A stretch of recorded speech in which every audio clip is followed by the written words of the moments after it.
साल 2008 में मशहूर हॉलीवुड एक्टर जेसन स्टैथम की एक film I, the bank job. यह फिल्म 1971 में लंदन के लॉयड बैंक में हुई डकैती पर आधारित थी। डकैतों ने नकदी समेत बैंक के लॉकर पर हाथ मारा था। बाद में लुटेरे पकड़े गए, लेकिन उन्हें पुलिस और सरकार ने छोड़ दिया। जानते हैं क्यों? क्योंकि लॉकर में ब्रिटिश राजघराने से जुड़ी एक राजकुमारी की आपत्तिजनक तस्वीरें थीं। लुटेरों ने इन तस्वीरों को हथियार बनाकर ब्रिटिश सरकार से डील की और सकुशल बच गए। ये बताने के पीछे आपको ये समझाना है कि ब्रिटिश शाही घराने की साख बचाने के लिए अंग्रेज हुकूमत कोई भी कीमत चुकाने को तैयार रहती है। तो क्या एडविना और माउंटबेटन की डायरी से शाही लोग मुसीबत में आ सकते थे?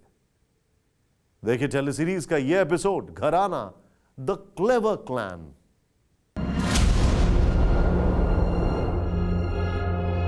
31 अगस्त 1997, पेरिस, फ्रांस।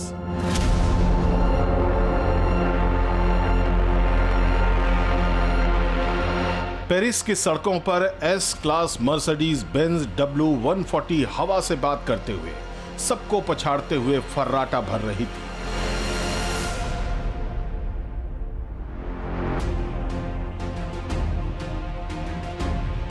जैसे ही मर्सिडीज मशहूर अल्मा ब्रिज के टनल में पहुंची, वो रहस्यमयी तरीके से क्रैश हो गई।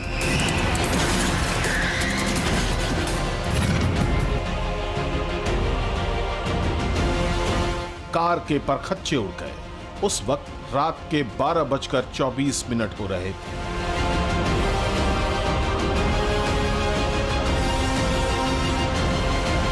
राहगीरों और ट्रैफिक पुलिस ने जब कार के अंदर सवार लोगों को बाहर निकाला तो सबके होश उड़ गए।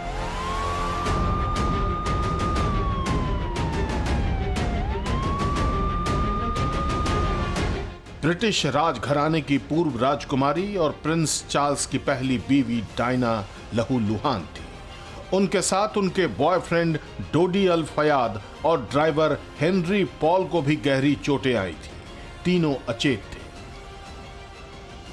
सिर्फ डायना के बॉडीगार्ड ट्रेवर जोन्स को कुछ होश था। इस हादसे में ट्रेवर को छोड़कर सभी मारे गए। जब यह हादसा हुआ तब डायना का प्रिंस चार्ल्स से तलाक हो चुका था, लेकिन फिर भी इस सड़क हादसे को राजघराने की साजिश से जोड़कर देखा था।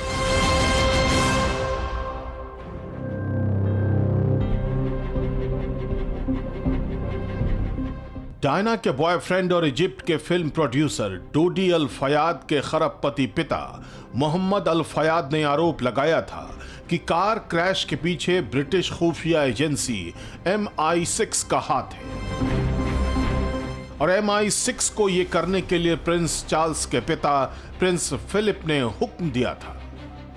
कुछ कॉन्स्पिरेसी थ्योरी यह भी दावा करती है कि हादसे के वक्त डायना प्रेग्नेंट थी और बच्चे के पिता डोडी थे। ब्रिटिश राजघराना नहीं चाहता था कि डायना का नाम किसी गैर ईसाई से जुड़े, इसलिए डायना और डोडी की हत्या का प्लान बनाया गया।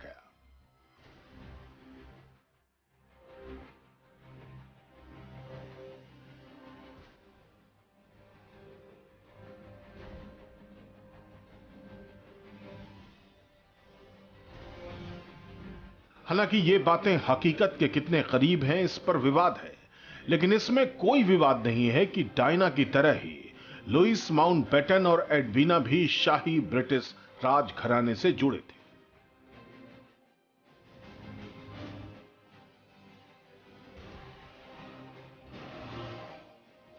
लुइस माउंटबेटन क्वीन विक्टोरिया के पड़पोते थे। प्रिंसेस ऑफ बैटनबर्ग एलिस उनकी बड़ी बहन थी। वहीं प्रिंसेस एलिस प्रिंस फिलिप की मां बनी।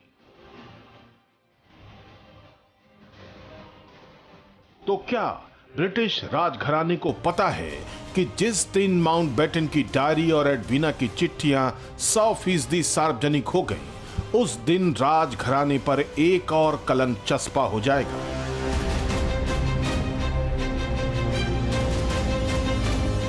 क्या माउंटबेटन दंपत्ति से जुड़े जिन दस्तावेजों को दुनिया से 6 दशक से छिपाया जा रहा है, उसमें बंटवारे के एक नहीं कई मास्टरमाइंड के नाम दर्ज है।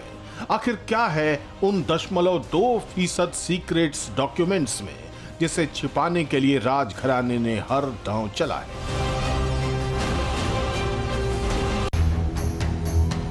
अक्टूबर 2020 में कैम्ब्रिज यूनिवर्सिटी के 30वें एलुमनी फेस्ट में ब्रिटेन के मशहूर इतिहासकार एंड्रयू लॉनी को आमंत्रित किया गया।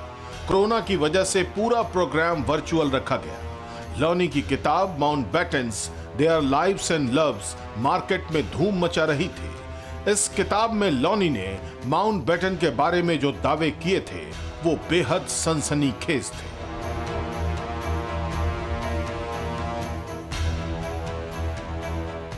लॉनी की किताब में अमेरिकी खुफिया एजेंसी FBI के टॉप सीक्रेट दस्तावेजों का जिक्र करके यह लिखा था कि लुइस माउंटबेटन समलैंगिक थे। किताब में जिक्र है कि 1944 में FBI के गोपनीय दस्तावेजों में यह लिखा था कि माउंटबेटन दंपत्ति को ब्रिटिश राजघराना बदचलन मानता था। 1944 की ही FBI रिपोर्ट्स में दावा किया जाता है कि लुइस माउंटबेटन कम उम्र के लड़कों के प्रति आकर्षित होते थे। किताब में माउंटबेटन के ड्राइवर रॉन पग्स के हवाले से यह भी लिखा गया है कि माउंटबेटन मोरक्को की राजधानी रबात के सबसे बदनाम समलैंगिक क्लब में जाते थे।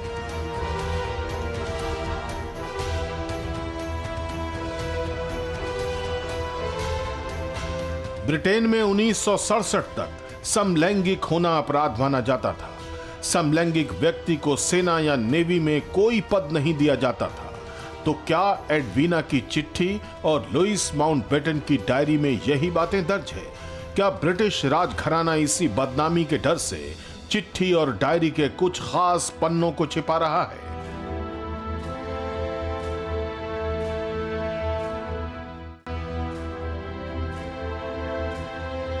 जब जालियांवाला बाग जैसे नृशंस हत्याकांड पर ब्रिटिश सरकार की ओर से कोई माफी आज तक नहीं मांगी गई, तो एडवीना और माउंटबेटन ने स्याहियों से ऐसा क्या लिख दिया होगा जिससे ब्रिटेन इतना डरता है?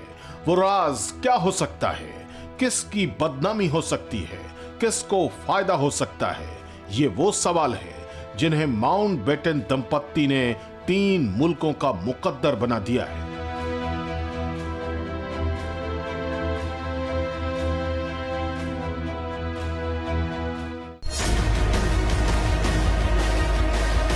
परवाह देश की, सोमवार से शुक्रवार रात 10 बजे TV9 भारतवर्ष पर।